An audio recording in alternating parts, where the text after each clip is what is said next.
وہ کون سے ثابت ہے جو حضور اکرم صلی اللہ علیہ وسلم کے قدموں میں شہادت پائی؟ حضرت عبیدہ بن حارث رضی اللہ تعالیٰ عنہ نے۔ مسلمانوں میں سب سے پہلے کون شہید ہوئے؟ حضرت عمر رضی اللہ تعالیٰ عنہ کے غلام شہید ہوئے۔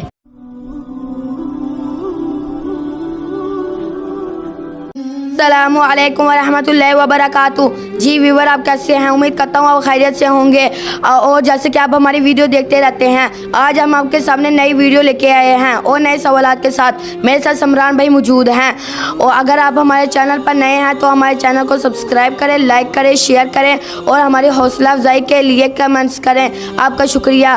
جی ویور، اب ہم سمران بھائی سے کچھ سوالات کریں گے۔ السلام علیکم ورحمۃ اللہ وبرکاتہ۔ وعلیکم السلام ورحمۃ اللہ وبرکاتہ۔ بھائی سمران، میرا آپ سے پہلا سوال یہ ہے، انصار کے جوان ان سے مقابلہ کرنے کے لیے نکلے اور رد کیے گئے، ان کے نام بتائیں۔ اوف بن حارث رضی اللہ تعالیٰ عنہ، حضرت معوذ بن افرا رضی اللہ تعالیٰ عنہ اور حضرت عبداللہ بن رواحہ رضی اللہ تعالیٰ عنہ۔